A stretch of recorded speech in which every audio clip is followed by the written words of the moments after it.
Breaking news మనం చూస్తున్నాం. Israel అణు కేంద్రాన్ని పేల్చేసే ప్రయత్నం ఇరాన్ చేసింది. డెమోనా సిటీలోని న్యూక్లియర్ సెంటర్ పై ఇరాన్ మిజైల్స్ తో దాడి చేసింది. 100 మందికి పైగా తీవ్రంగా గాయపడ్డట్లుగా తెలుస్తోంది. సుమారుగా 15 మంది వరకు ప్రాణాలు కోల్పోయారు. ఇరాన్కి సంబంధించినటువంటి నతాంజ్ న్యూక్లియర్ స్థావరం పైన ఇజ్రాయెల్ దాడి చేసిన నేపథ్యంలో ఇప్పుడు ఇరాన్ తిరిగి ఇజ్రాయెల్ని చావు దెబ్బ కొట్టే ప్రయత్నం చేసింది. దెబ్బకు దెబ్బ తీసింది ఐఆర్జీసీ. తమ ఆర్థిక వనరులపై దెబ్బతీస్తే ఎంతవరకైనా తెగిస్తామంటూ ఇరాన్ మరొకసారి ప్రూవ్ చేసే ప్రయత్నం చేసింది ప్రపంచానికి. ఇజ్రాయెల్ అటాక్ చేసిన వెంటనే ఇరాన్ కూడా తిరిగి అంతకంటే మరింత ఎక్కువగా రియాక్ట్ అయింది. ఇజ్రాయెల్ అంతర్జాతీయ చట్టాలను ఉల్లంఘిస్తోందంటూ ఇరాన్ చెబుతోంది. ఇరాన్ నతాంజ్ అణు కేంద్రంపై ఇజ్రాయెల్ వరుస దాడులకు పాల్పడింది. ఈ నేపథ్యంలో టైం చూసి డెమోనా సిటీపై మిజైల్స్ వర్షం కురిపించింది ఇరాన్. ఈ నేపథ్యంలో భారీగా అక్కడ నష్టం చోటు చేసుకున్నట్లుగా తెలుస్తోంది. ఇప్పటికే డెమోనా సిటీలో ఉన్నటువంటి అణు కేంద్రాల దగ్గర దాడి జరిగింది అంటున్నారు. అయితే కీలకమైనటువంటి అణు స్థావరాల లోపలికి ఈ ఇంపాక్ట్ వెళ్ళలేదు. అక్కడ ఎలాంటి రేడియేషన్ లీక్ అవ్వలేదు. కానీ ఇప్పుడు ఇరాన్ ఇజ్రాయెల్కి ఒకసారి రుచి చూపించింది తమ దెబ్బ ఎలా ఉంటుంది అనేది. ఎందుకంటే నతాంజ్, ఫోర్డో లాంటి న్యూక్లియర్ స్టోర్స్ మీద ఎక్కడైతే ఈ న్యూక్లియర్ పరీక్షలు జరుపుతుందో ఇరాన్, వాటి మీద గతంలో కూడా అమెరికా, ఇజ్రాయెల్ తీవ్రమైనటువంటి దాడులు చేశాయి. ఇన్ఫ్యాక్ట్ గతంలో ఇజ్రాయెల్, ఇరాన్ మధ్య జరిగినటువంటి యుద్ధాన్ని ఆపడానికి అమెరికా చివరికి ఆ న్యూక్లియర్ స్థావరాల వరకు రీచ్ అవ్వాల్సిన పరిస్థితి వచ్చింది. అప్పటితో ఇరాన్ ఆగిపోయింది. ఇక పూర్తిగా ఎక్కడ ధ్వంసం అవుతాయో అని చెప్పేసి భయపడి ఆగిపోయినటువంటి పరిస్థితి కనపడింది. కానీ ఇప్పుడు పరిస్థితి వేరుగా ఉంది. ఇప్పుడు ఇరాన్ కంటికి కన్ను, పంటికి పన్ను అన్నట్లుగా వ్యవహరిస్తుంది. మీరు మా న్యూక్లియర్ స్టోర్స్ మీద దాడి చేయడానికి సిద్ధంగా ఉన్నారా? అయితే మీకు న్యూక్లియర్ స్టోర్స్ ఉన్నాయి, వాటిని దృష్టిలో పెట్టుకోండి, మేము వాటిని దాడి చేస్తామని చెప్పింది. చెప్పడమే కాదు, చేసి చూపించింది. ఓవైపు ఇరాన్కి సంబంధించినటువంటి నతాంజ్ ప్రాంతంలో దాడి జరిగిన వెంటనే అదే రోజు రాత్రికి ఇరాన్ తిరిగి ఇజ్రాయెల్ మీద దాడి చేసింది. ఇజ్రాయెల్కి సంబంధించినటువంటి న్యూక్లియర్ ఈ స్టేషన్స్ మీద ఇమ్మీడియట్గా దాడి చేసినట్లుగా కనపడుతోంది.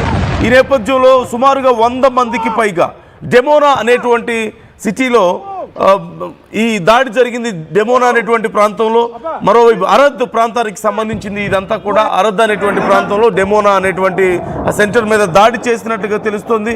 ఈ నేపథ్యంలో అక్కడ చాలా తీవ్రమైనటువంటి నష్టం జరిగింది. మొత్తం మీద 100 మందికి పైగా ప్రాణాలు తీవ్రంగా గాయపడితే సుమారుగా 15 మంది వరకు ప్రాణాలు కోల్పోయారు అంటూ తెలుస్తోంది. అలాగే ఇప్పటికే ఇజ్రాయెల్ ఇది చాలా దారుణమైనటువంటి టైం అంటూ ఒక ప్రకటన కూడా చేసింది.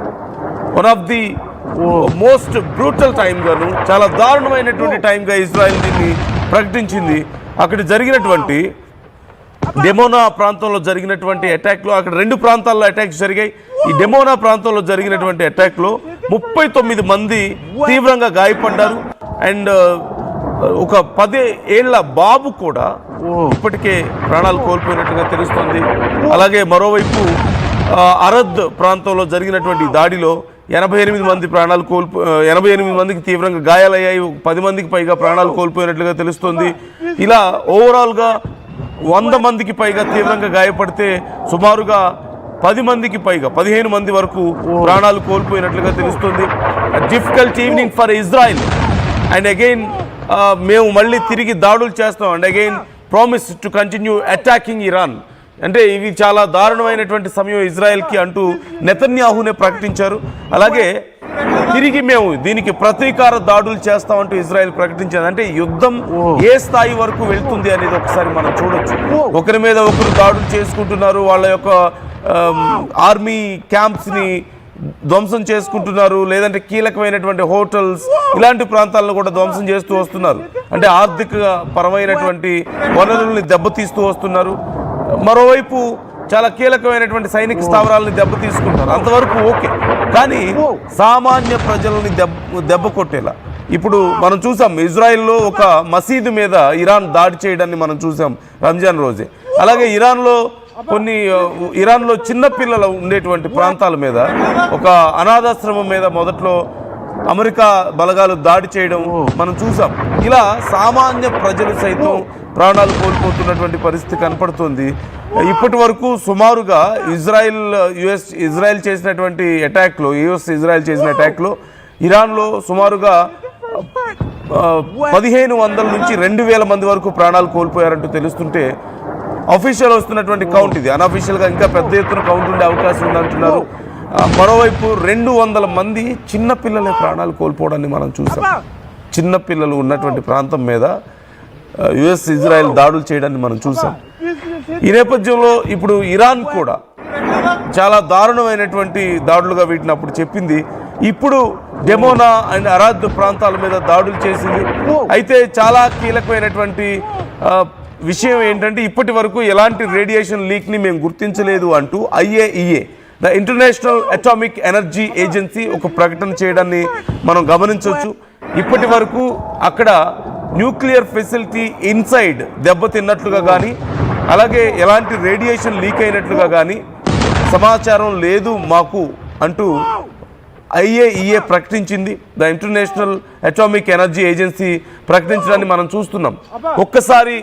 ఒకవేళ ఈ రేడియేషన్ లీక్ అయితే ఏదైనా అటాక్ జరిగినప్పుడు న్యూక్లియర్ ఫెసిలిటీస్ మీద అటాక్ జరిగితే రేడియేషన్ లీక్ అయితే పరిస్థితులు చాలా దారుణంగా ఉంటాయి. కొన్ని లక్షల మంది ప్రాణాలు కోల్పోయే అవకాశం ఉంటుంది. ఒకవేళ అలాంటిదే జరిగితే ఇక న్యూక్లియర్ వార్ వస్తుంది. న్యూక్లియర్ వెపన్స్ని ఉపయోగించడానికి సైతం ఏమాత్రం దేశాలు వెనకాడవు. ఆల్మోస్ట్ న్యూక్లియర్ స్టోర్స్ దగ్గరికి వాళ్ళ దాడులు చేరుతున్నాయంటే రేపో మాపో ఆ లోపల కూడా ఇంపాక్ట్ చూపించే అవకాశం లేకపోలేదు కదా. ఒక్కసారి పరిస్థితిని మీరు అర్థం చేసుకోండి, ఎంతవరకు ఇవి దారి తీసే అవకాశం ఉంది అనేది. ఒక్కసారి ఈ రేడియేషన్ కనుక లీక్ అయితే ఎయిర్లో, సాయిల్లో, వాటర్లో ఈ రేడియేషన్ కనుక స్ప్రెడ్ అయితే కొన్ని శతాబ్దాల పాటు అక్కడ బూడిద మాత్రమే జరుగుతుంది. ఇప్పటికీ కూడా జపాన్లో హిరోషిమా, నాగసాకి లాంటి ప్రాంతాల్లో ఇప్పటికీ రేడియేషన్ ఆనవాళ్ళు ఉన్నాయంటే పరిస్థితి ఎంత దారుణంగా ఉంటుందనేది ఒకసారి మనం ఊహించుకోవచ్చు. ఇప్పటికీ అక్కడ పుడుతున్నటువంటి పిల్లలకి అంగవైకల్యం లాంటివి, మానసిక సమస్యలతోనే వాళ్ళు అక్కడ ఇంకా పుడుతున్నారంటే వాళ్ళ జెనెటిక్స్లో రేడియేషన్ ప్రభావం ఎంత ఉందో అనేది ఒకసారి మనం చూడొచ్చు. ఒకవేళ అలాంటిదే జరిగితే ఇక అణుయుద్ధానికి దారి తీసే అవకాశం చాలా క్లియర్గా కనిపిస్తుంది. ఒక్కసారి మనం చెర్నోబిల్ ఘటనని గుర్తు చేసుకోవచ్చు. రేడియేషన్ లీక్ అయితే ఏం జరుగుతుంది అనేది గుర్తు చేసుకోవచ్చు. మరోవైపు ఫుకుషిమా న్యూక్లియర్ డిజాస్టర్ని కూడా మనం గుర్తు చేసుకోవచ్చు. ఎంత దారుణంగా జరుగుతుంది. న్యూక్లియర్ వెపన్స్ ఉపయోగిస్తే కాదు, అనుకోకుండా కొంత రేడియేషన్ లీక్ అయితేనే ఎలాంటి దారుణాలు జరుగుతాయి అనేది చెర్నోబిల్ కానీ ఫుకుషిమా డైచి న్యూక్లియర్ డిజాస్టర్ గురించి కానీ మనం చూడవచ్చు. అదే ఒకవేళ ఇంటెన్షనల్గా ఒక భారీ అటాక్ జరిగితే పరిస్థితి ఏంటి? అక్కడ ఉన్నటువంటి ఈ డిమోనా ప్రాంతంలో న్యూక్లియర్ ఫెసిలిటీకి అతి దగ్గరలోని ఈ అటాక్స్ జరిగాయి. అంటే Iran is trying to prove there strength. మీరు కూడా చాలా వల్నరబుల్ కండిషన్లోనే ఉన్నారు అని ఇజ్రాయెల్కి చెప్పాలనే ప్రయత్నం చేస్తుంది.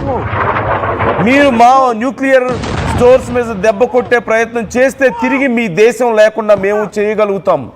మీరు మాకు ఎంత నష్టం చేస్తే అంత నష్టాన్ని మేము చేయగలుగుతామని చెప్పేసి Iran is literally surprising Israel and US ఒక మాటలో